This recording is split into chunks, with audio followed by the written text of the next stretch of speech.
Welcome to our U.S. briefing program.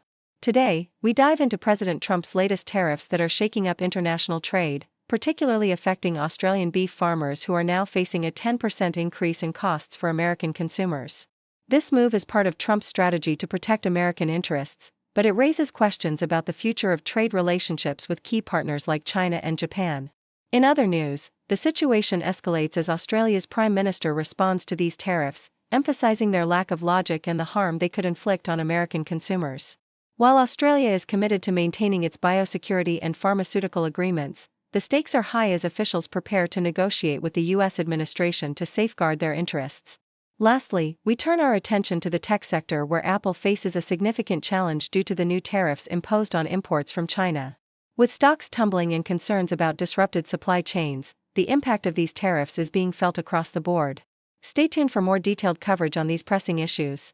Australian Broadcasting Corporation reports that President Trump's recent global tariff announcements have significantly impacted Australia's economy, particularly its beef farmers, who now face a 10% tariff on exports to the U.S.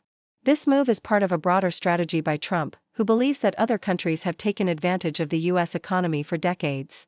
As Australia grapples with this new tariff regime, the Prime Minister emphasizes the country's trade surplus with the U.S. and vows not to impose reciprocal tariffs, which could hurt American consumers. Meanwhile, Australia is considering dispute resolution measures under its free trade agreement with the U.S., which has allowed for a decade of tariff-free imports from America. In a separate incident, the Associated Press covers the decision by New York's Attorney General Letitia James not to charge a police officer in the fatal shooting of 13-year-old Niam Wei, who was armed with a BB gun that resembled a real firearm. The officer, Patrick Husney, shot Wei during a pursuit after he fled from police questioning. James stated that the officer's actions were deemed justified under New York law, which allows the use of deadly force when an officer believes it necessary for self-defense. Wei's family expressed their grief and disappointment, highlighting the loss of a young life that deserved protection rather than pursuit. As the world reacts to Trump's tariffs, the Associated Press notes the growing uncertainty in global markets and the potential for a trade war. The tariffs have raised concerns among U.S. consumers, who will soon feel the impact of increased prices on everyday goods, from burgers to car parts. Trump's assertive approach to trade reflects his long-standing belief that the U.S. has been exploited economically, and he remains resolute in pushing forward his agenda despite the mounting pressure from both financial markets and the public. The unfolding scenario poses a significant challenge for Trump as he navigates the complexities of international relations and domestic economic repercussions.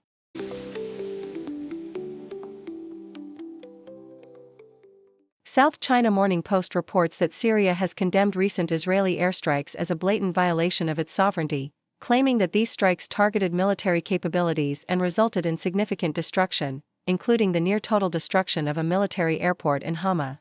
The Syrian Foreign Ministry stated that the attacks were a deliberate attempt to destabilize the country amidst its ongoing recovery from years of war. The Israeli military, on the other hand, justified the strikes as necessary to prevent weapons from reaching authorities they deemed jihadist. The strikes have reportedly resulted in civilian casualties and further complicated Syria's efforts to rebuild. According to the Australian Broadcasting Corporation, President Donald Trump has announced extensive tariffs on all goods entering the United States, a move he has dubbed Liberation Day. These tariffs are aimed at protecting domestic producers by encouraging consumers to buy American-made goods. However, the complexities of tariffs mean that consumers will ultimately bear the cost, as foreign producers may lower their prices or U.S. importers may absorb some costs. Notably, Australia's exports to the U.S. are significant, and the tariffs could lead to increased prices for American consumers, particularly for products like beef. Trump's motivations for these tariffs include addressing trade imbalances and compelling foreign nations to pay for access to the American market. Yahoo US highlights the Spokane Valley City Council's recent decision to reaffirm that the city is not a sanctuary city, a resolution that sparked heated debate during a public meeting. The council's vote, which passed 5-2, aims to communicate discontent with state sanctuary laws that limit local law enforcement's involvement in federal immigration matters. While proponents argue that the resolution is necessary for securing federal funding, opponents express concerns over potential discrimination against immigrants and marginalized communities. The discussion around the resolution reflects broader tensions regarding immigration policy, with council members citing both safety concerns and the need for compliance with evolving laws.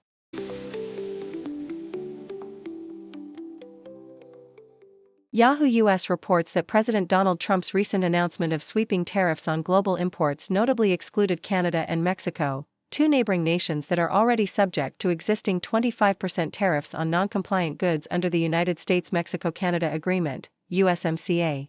This decision reflects a potential negotiation tactic, as experts suggest that Trump's omission might signify an acknowledgement of the economic importance of these countries to the U.S. economy.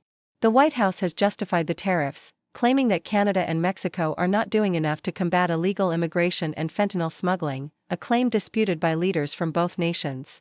The interconnectedness of the economies is underscored by the significant trade volume between the U.S. and Mexico, which reached approximately $945 billion in 2024, primarily affecting border states that rely heavily on international trade.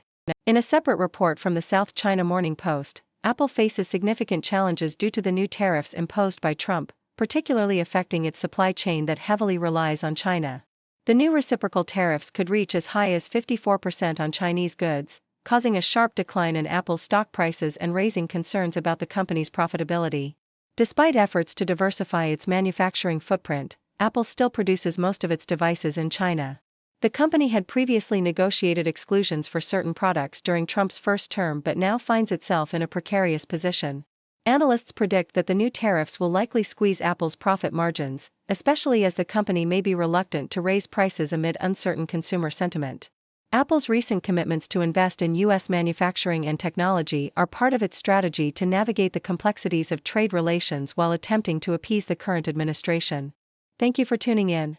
The content above showcases the latest briefing reports and analytical synopses, thoughtfully curated by the 6Do team. These insights stem from a wide array of reputable media outlets, think tanks, government sources, and specialized experts worldwide. We encourage you to explore these sources for a comprehensive perspective. Keep in mind that while the content may not always align with the official standpoint of 6Do Brief, it's not meant to be taken as absolute directives for decision-making. Comprising seasoned media professionals, learned scholars, and accomplished scientists, the 6Do team embodies a trailblazing, fully independent media entity. To customize 6Do Brief to meet your professional needs, you have the option to subscribe to a diverse array of briefings on our website, 6dobrief.com. Regardless of your location, you can conveniently receive 6Do Brief via email.